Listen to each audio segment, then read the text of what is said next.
Hello दोस्तों, स्वागत है आपका हमारे YouTube चैनल में। तो देखिए, चर्चा चल रही थी भारतीय शिक्षा के इतिहास की, और भारतीय शिक्षा के इतिहास में कल हमने चर्चा की थी हंटर कमीशन की, और हंटर कमीशन के बाद जो है रेले आयोग की चर्चा की थी। फिर इसके बाद जो है सैडलर आयोग की चर्चा की थी। फिर इसके बाद जो है हार्टोग समिति की चर्चा की थी। फिर इसके बाद जो है हमने वर्धा योजना की चर्चा की थी, और फिर जो है 1944 में सार्जेंट योजना की चर्चा की थी। और इसके बाद जो है ब्रिटिश शासनकाल समाप्त हो जाता है। भारत 1947 में आज़ाद हो गया, और आज़ादी के बाद जो है भारतीय शिक्षा के विकास के लिए जिस आयोग का गठन किया गया वो था डॉक्टर सर्वपल्ली राधाकृष्णन जी की अध्यक्षता में। कौन सा आयोग? राधाकृष्णन आयोग, जिसकी स्थापना हो रही है कब? 1948 में। और इन्होंने अपनी रिपोर्ट कब सौंपी? 1949 में। और इन्होंने अपनी रिपोर्ट में कहा कि जो है विश्वविद्यालय शिक्षा से पहले कक्षा 12वीं तक की शिक्षा जो है क्या होनी चाहिए? स्कूली शिक्षा होनी चाहिए। इसके बाद जो है विश्वविद्यालय शिक्षा होनी चाहिए। और कहा जो है कि परीक्षा के अतिरिक्त, मतलब जो परीक्षा की डेटें होते हैं उसके अतिरिक्त कम से कम 180 दिन तक पढ़ाई भी अनिवार्य होनी चाहिए। ठीक है, यानी कॉलेजों में कितने दिन पढ़ाई? 180 दिन की पढ़ाई भी अनिवार्य होनी चाहिए। और इसके बाद फिर क्या होना चाहिए? पेपर होना चाहिए। तो पढ़ाई जरूरी है। तो जैसे आज भी ये नहीं है कि कम से कम जो है स्कूली शिक्षा मतलब 180 दिन कॉलेज चलने चाहिए, इसके बाद ही जो है फाइनल एग्जाम लिया जाएगा। तो इसकी भी इन्होंने सिफारिश की थी। और इसके अलावा जो है इन्होंने सिफारिश की थी कि जो है शिक्षा को जो है किस सूची में रखा जाए? समवर्ती सूची में रखा जाए। और आज आपको पता है शिक्षा आपकी किस सूची का विषय है? समवर्ती सूची का विषय है। तो इन्होंने इसकी भी सिफारिश की थी। ठीक है, इसके अतिरिक्त इन्होंने और भी सिफारिशें की थी, तो उनकी भी चर्चा कर लेते हैं। तो चलिए हेडिंग डाल लीजिए, राधाकृष्णन आयोग। टाइम लिखो 1948। अध्यक्ष लिखिए डॉक्टर सर्वपल्ली राधाकृष्णन। डॉक्टर सर्वपल्ली राधाकृष्णन।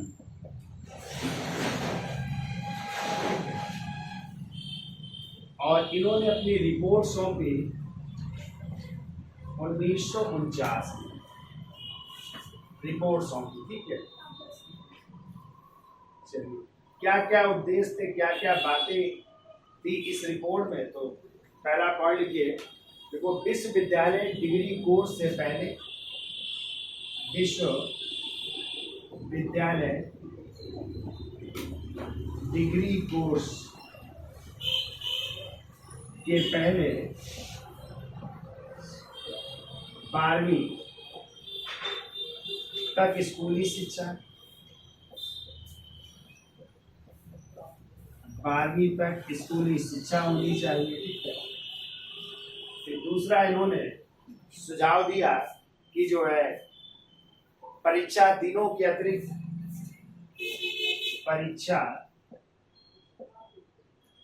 दिनों के अतिरिक्त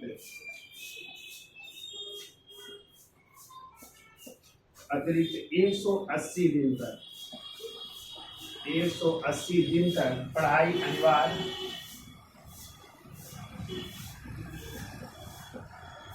180 दिन तक पढ़ाई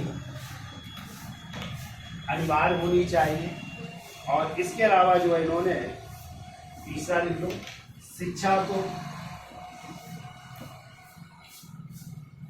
समवर्ती सूची में, समवर्ती सूची में शामिल करने की सिफारिश की,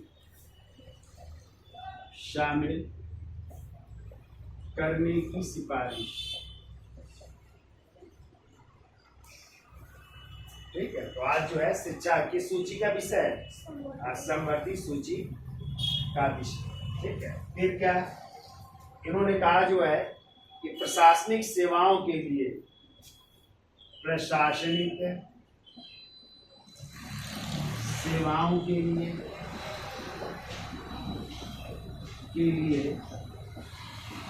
विश्वविद्यालय या विश्वविद्यालय शिक्षा अनिवार्य नहीं होनी चाहिए। ठीक है, या विश्वविद्यालय की स्नातक उपाधि आवश्यक नहीं। विश्वविद्यालय शिक्षा की स्नातक उपाधि आवश्यक नहीं, यानी आप जो है इंटर के बाद भी प्रशासनिक सेवा में जा सकते थे। स्नातक उपाधि आवश्यक नहीं है। जैसे आज क्या है, बिना ग्रेजुएशन के आप लोग सिविल की परीक्षाएं नहीं दे सकते ना, चाहे वो IAS हो, चाहे PCS हो या अन्य राज्यों की परीक्षाएं हो। जब तक आपका ग्रेजुएशन नहीं होगा आप फ्री नहीं दे सकते ना। पहले इन्होंने कहा कि नहीं, जो है कोई ज़रूरी नहीं है कि स्नातक उपाधि होनी चाहिए। और इसके अलावा इन्होंने जो महत्वपूर्ण आता है कि अध्यापकों के वेतन में वृद्धि की भी सिफारिश की। ठीक है, अध्यापकों के वेतन में भी वृद्धि होनी चाहिए, वेतन में वृद्धि की सिफारिश।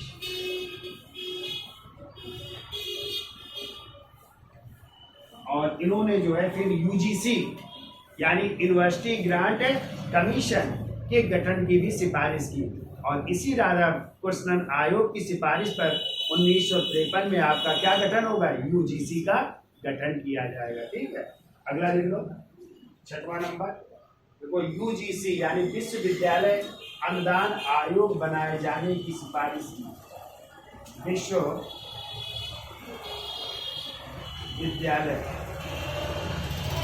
विश्वविद्यालय अनुदान आयोग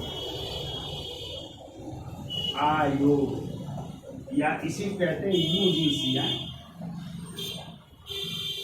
यानी यूनिवर्सिटी ग्रांट कमीशन। हिंदी में कहेंगे विश्वविद्यालय अनुदान आयोग बनाए जाने की सिफारिश, बनाए जाने की सिफारिश।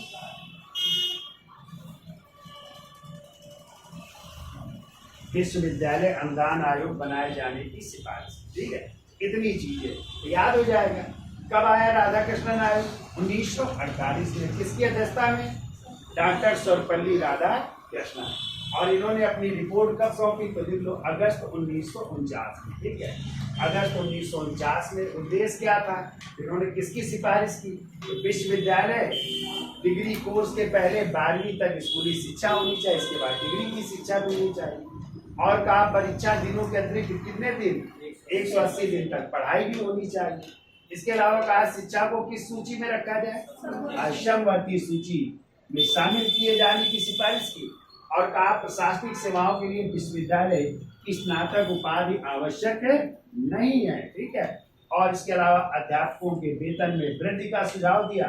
और फिर विश्वविद्यालय अनुदान आयोग यानी UGC बनाए जाने की सिफारिश की। ठीक है, इस तरह UGC का गठन कब हुआ? 1953। और यही UGC है जो एग्जाम कराती है किसका? नेट का। ठीक है, जिसमें GRF और लेक्चररशिप का एग्जाम होता है ना। GRF दे सकते हैं और GRF के बाद फिर आप कहीं से रिसर्च कर सकते हो ना, तो वो कर सकते हैं। और एक जो है लेक्चररशिप का जो है आपको डिग्री मिल जाती है, उसकी डिग्री मिल जाएगी तो फिर आप लोग जो हायर एजुकेशन के एग्जाम होते हैं ना, जैसे असिस्टेंट प्रोफेसर के होते हैं डिग्री कॉलेज में प्रोफेसर बनने के, तब आप लोग एलिजिबल हो जाएंगे यदि आपने ये UGC और नेट क्वालिफाई कर लिया, लेक्चररशिप को क्वालिफाई कर लिया। ठीक है, अब हेडिंग डाल लीजिए विश्वविद्यालय अनुदान आयोग और इसका स्क्रीन शॉट ले लो। तो देखिए अगला जो है विश्वविद्यालय अनुदान आयोग, जिसकी स्थापना हो रही है 1953 में। तो क्वेश्चन आता है कि UGC की स्थापना किसकी सिफारिश पर की गई या किस आयोग ने सिफारिश की गई? तो क्या बताएंगे? राधाकृष्णन आयोग। तो पहला पॉइंट को देखो, राधाकृष्णन आयोग की सिफारिश पर, राधाकृष्णन आयोग की सिफारिश पर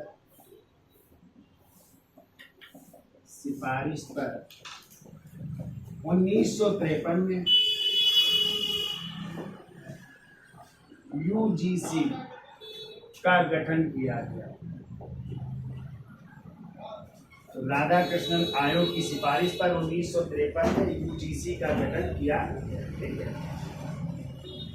फिर वो 1956 में संसद के अधिनियम द्वारा, संसद में कानून लाया गया तो संसद के अधिनियम द्वारा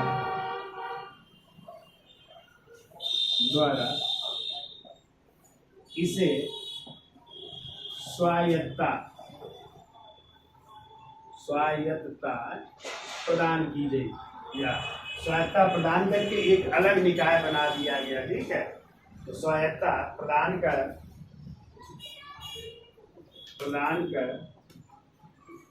एक अलग निकाय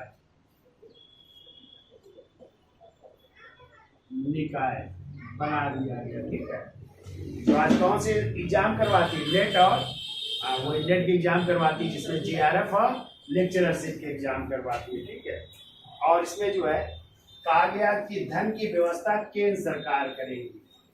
धन की व्यवस्था केंद्र सरकार करेगी, यानी किसके अधीन कार्य करता है? केंद्र सरकार की, केंद्र सरकार करेगी। और इसमें बात की गई जो है, लिख लो, यूजीसी के प्रथम अध्यक्ष, यूजीसी के प्रथम अध्यक्ष थे शांति स्वरूप भटनागर। शांति स्वरूप भटनागर नाम सुना है इनका? शायद साइंटिस्ट थे। तो ये जो है यूजीसी के प्रथम अध्यक्ष थे, शांति स्वरूप भटनागर। अब इसके बाद देखो, फिर अगला आयोग आ रहा है कोठारी आयोग। कौन सा आयोग? 1964 में किसकी अध्यक्षता में? दौलत सिंह कोठारी की अध्यक्षता में आ रहा है। ठीक है, इसका स्क्रीनशॉट ले लो, फिर आगे चलते हैं। देखिए, कोठारी आयोग जिसका टाइम है 1964 से 66। देखिए, इसकी स्थापना कब दी गई? उनकी स्थापना जुलाई 1964 में की गई। अध्यक्ष थे इसके, पूरा नाम था इनका दौलत सिंह कोठारी। दौलत सिंह कोठारी इसके अध्यक्ष थे। और इसमें प्रावधान किया गया था, देखो क्या उद्देश्य था। देखिए, इंग्लैंड, रसिया और अमेरिका, इंग्लैंड, रूस और अमेरिका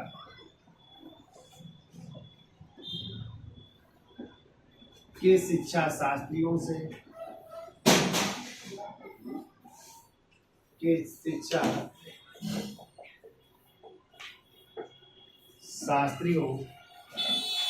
एवं वैज्ञानिकों से संबंध स्थापित करना, एवं वैज्ञानिकों से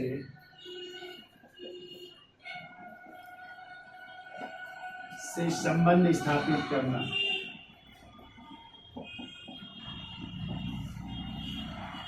इनसे जो है संबंध स्थापित किए गए। कहाँ के? शिक्षा शास्त्रियों से, इंग्लैंड, रूस, अमेरिका।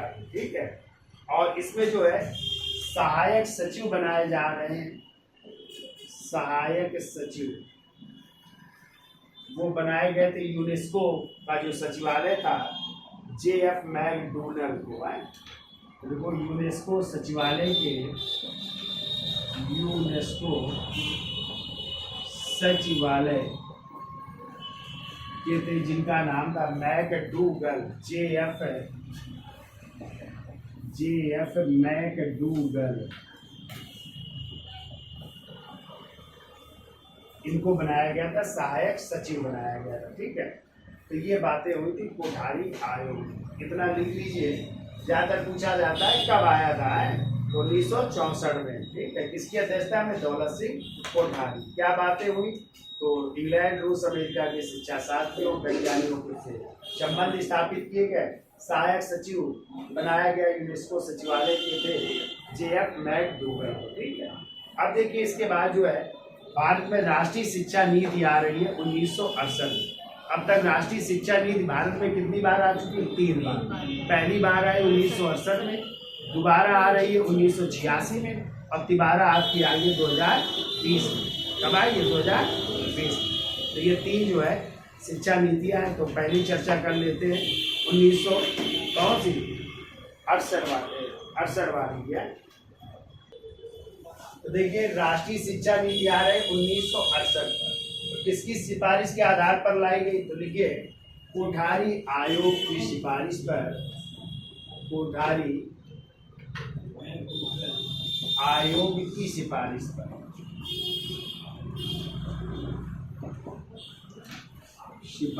पर, तब लाई गई 1968 में लाई गई। क्या उद्देश्य थे इसके?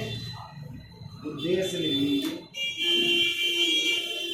पहला पॉइंट लिखिए 6 से 14 या 14 वर्ष तक अनिवार्य एवं निःशुल्क शिक्षा। ये बात 14 वर्ष तक है, 14 वर्ष तक अनिवार्य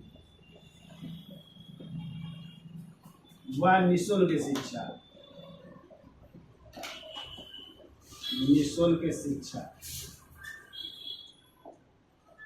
आज भी जो है 6 से 14 वर्ष तक की आयु के बच्चों को निःशुल्क शिक्षा प्रदान की गई है। इसके अंतर्गत राइट टू एजुकेशन यानी शिक्षा के अधिकार, और ये मूल अधिकार भी प्रदान कर दिया गया है। किस संशोधन द्वारा? 86वें संविधान संशोधन 2002 द्वारा। कहाँ पे शामिल किया गया है? मूल अधिकार में, अनुच्छेद 21 के काम में। कहाँ पे? और इसके बाद जो नागरिकों के कर्तव्य उसमें भी शामिल है। तो कौन सा कर्तव्य है? मूल कर्तव्य, 11वां मूल कर्तव्य भी बना दिया गया ना कि 6 से 14 वर्ष के आयु के बच्चों को निःशुल्क एवं अनिवार्य शिक्षा दिलाना प्रत्येक माता पिता या प्रत्येक गार्जियन का कर्तव्य भी है। ठीक है। फिर वो अध्यापकों के पद एवं वेतन में वृद्धि की भी सिफारिश की। दूसरा नंबर डालो, अध्यापकों के पद एवं वेतन की सिफारिश।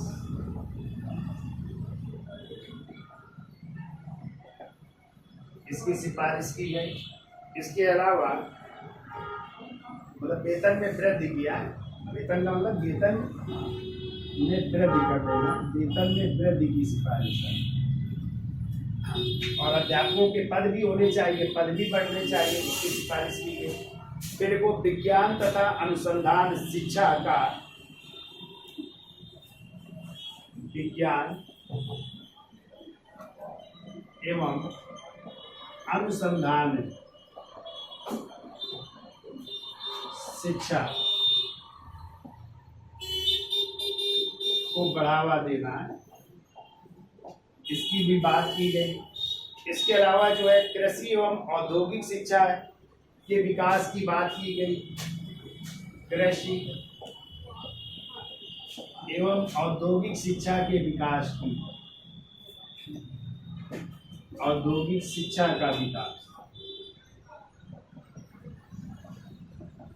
आज भी जो है BSc AG होता है ना, कृषि शिक्षा दी जाती है ना, उसके विकास की बात की गई। फिर पाठ्य पुस्तकों को उत्कृष्ट बनाने की बात की गई। पाठ्य पुस्तकों को उत्कृष्ट बनाना, इसकी बात की गई। और फिर बात की गई सस्ती पुस्तकों का उत्पादन भी होना चाहिए। सस्ती पुस्तकों का उत्पादन,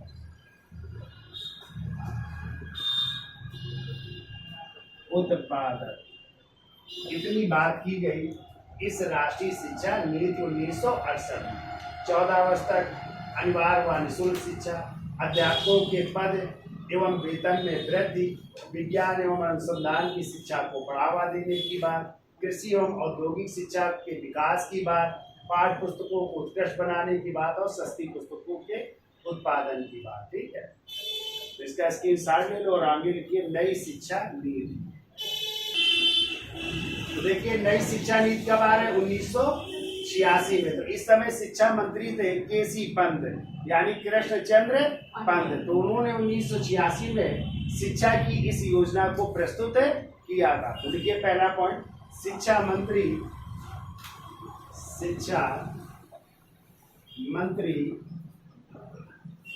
केसी पंत, या पूरा नाम लिखना चाहे तो लिख लीजिए कृष्णचंद्र पंत ने 1986 में नई शिक्षा नीति का प्रारूप प्रस्तुत किया। नई शिक्षा नीति का प्रारूप प्रस्तुत किया। नई शिक्षा नीति का प्रारूप प्रस्तुत किया। ठीक है, इसमें क्या क्या बातें थी, समाज में विकास के लिए क्या क्या उद्देश्य थे, तो लिखो उद्देश्य।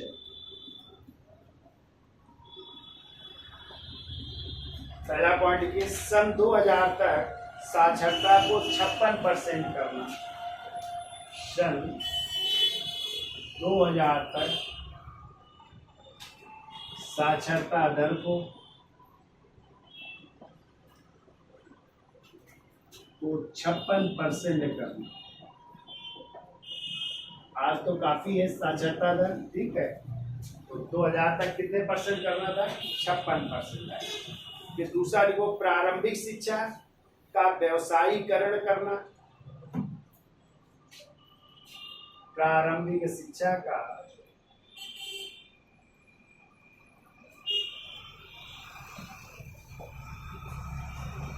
व्यवसायीकरण करना।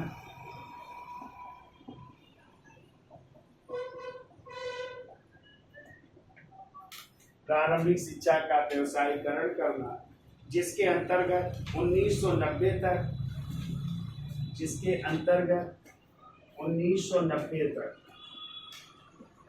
10%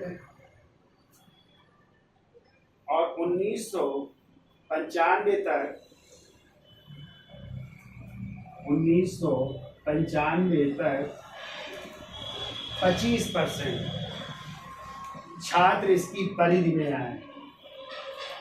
25% छात्र इसकी परिधि में आए, यानी जो छात्र हैं उनको शिक्षा मिलनी चाहिए। ठीक है,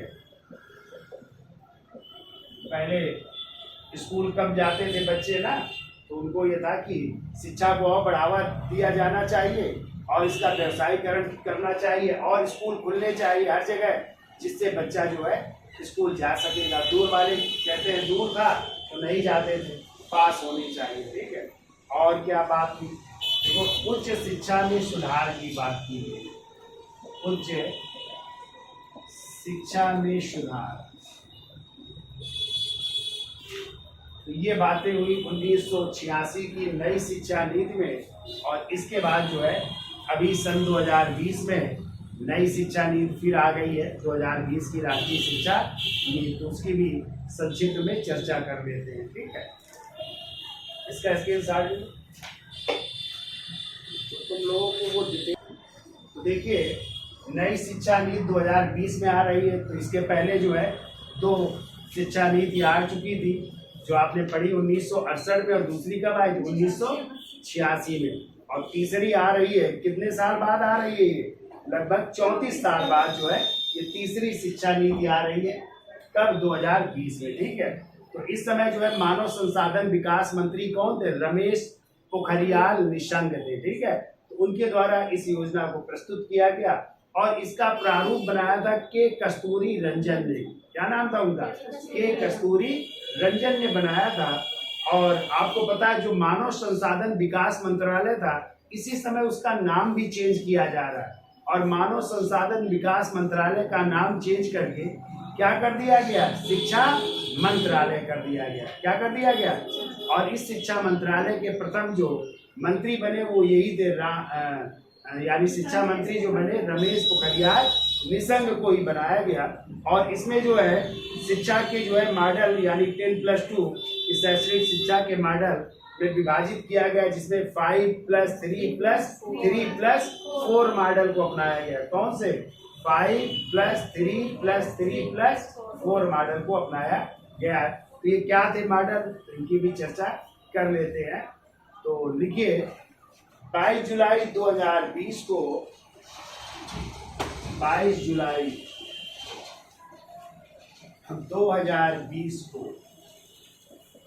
मानव संसाधन विकास मंत्री, मानव संसाधन विकास मंत्री, जिनका नाम था रमेश पोखरियाल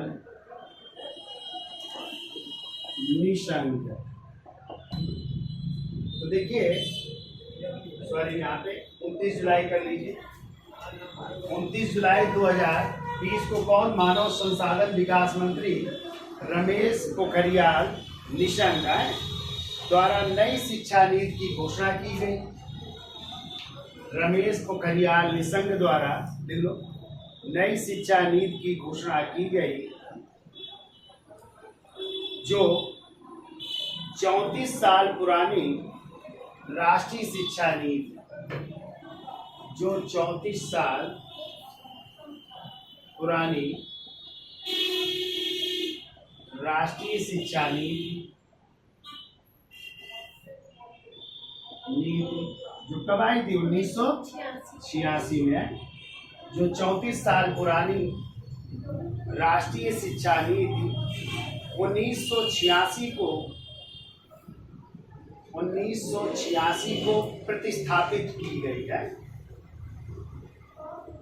1986 के स्थान पर लाई गई, ऐसा कर लो, 1986 के स्थान पर लाई गई। अगला लिखो, इस नई शिक्षा नीति के निर्माण के लिए, इस नई शिक्षा नीति के निर्माण के लिए इसरो के पूर्व प्रमुख के कस्तूरी रंजन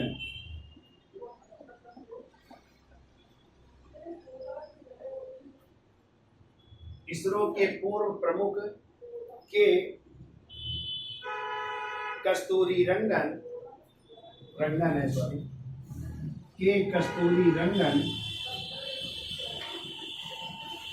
की अध्यक्षता में विशेषज्ञों की एक समिति ने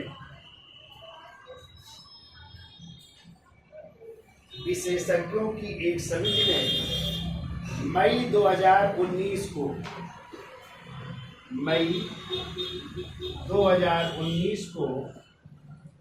नई शिक्षा नीति का मसौदा तैयार किया। नई शिक्षा नीति का मसौदा तैयार किया। नई शिक्षा नीति का मसौदा तैयार किया और ये स्वतंत्र भारत की जो है तीसरी शिक्षा नीति है। कैसी शिक्षा नीति? फिर देखो, मानव संसाधन विकास मंत्रालय का नाम बदलकर, याद रखिएगा, मानव संसाधन विकास मंत्रालय का नाम बदलकर क्या कर दिया गया है? शिक्षा मंत्रालय है, बदलकर जो है शिक्षा मंत्रालय कर दिया गया। शिक्षा मंत्रालय, रुक जाओ फिर बाद में लेंगे ना। क्या कर दिया गया? शिक्षा मंत्रालय। और इसके प्रथम जो है शिक्षा मंत्री कौन बनाए गए?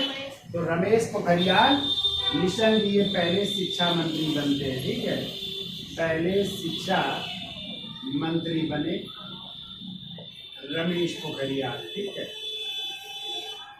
अब देखिए आगे लिख लो। तो नई शिक्षा नीति के तहत 10+2 शैक्षिक मॉडल, 10+2 शैक्षिक मॉडल के स्थान पर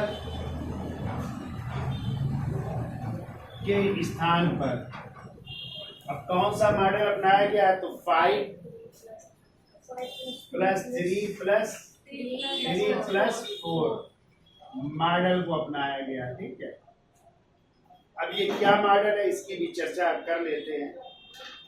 ठीक, तो इसका स्केल सार दे तो फिर आगे चला। तो देखिए कौन सा मॉडल अपनाया गया? 5 प्लस 3 प्लस 3 प्लस 4 यानी 5 वर्ष तक प्राथमिक शिक्षा, जिसमें कि 3 वर्ष तक कौन सी शिक्षा? आंगनवाड़ी या प्री स्कूल, और आयु क्या होनी चाहिए? 3 से 6 वर्ष तक। फिर इसके बाद जो है 2 वर्ष तक कक्षा 1 और 2 की शिक्षा, और आयु सीमा 6 से 8 वर्ष। फिर इसके बाद प्राथमिक शिक्षा 3 वर्ष, कक्षा 3 से 5 तक, और आयु सीमा 8 से 11 वर्ष रखी गई है। माध्यमिक शिक्षा 3 वर्ष, कक्षा 6 से 8, आयु सीमा 11 से 14 वर्ष रखी गई है। और सेकेंडरी शिक्षा 4 वर्ष, कक्षा 9 से 12 तक, और आयु सीमा रखी गई है 14 से 18 वर्ष। ठीक है, तो इस मॉडल को अपनाया गया है नई शिक्षा नीति के तहत। तो क्वेश्चन आता है कि ये नई शिक्षा नीति करने वाला पहला राज्य कौन सा है? तो देखो पहला राज्य है इस शिक्षा को लागू करने वाला, वो है हिमाचल प्रदेश। कौन सा है? हिमाचल प्रदेश में ये लागू हो गया है। और यदि आ जाए दूसरा राज्य कौन सा है? तो दूसरा राज्य है आपका मध्य प्रदेश। मध्य प्रदेश में भी ये लागू कर दिया गया। ठीक है, अब तो बहुत सारे राज्यों ने इसको लागू कर दिया गया। ठीक है, उत्तर प्रदेश में भी लागू हो गई है और यहाँ पे भी अब प्रभावी हो गई है। ठीक है, यहाँ से अब इस साल से शुरू हो जाएगी। ठीक है, तो ये थी आपकी कौन सी? नई शिक्षा नीति 2020। ठीक है, तो आज के लिए इतना रखते हैं। धन्यवाद।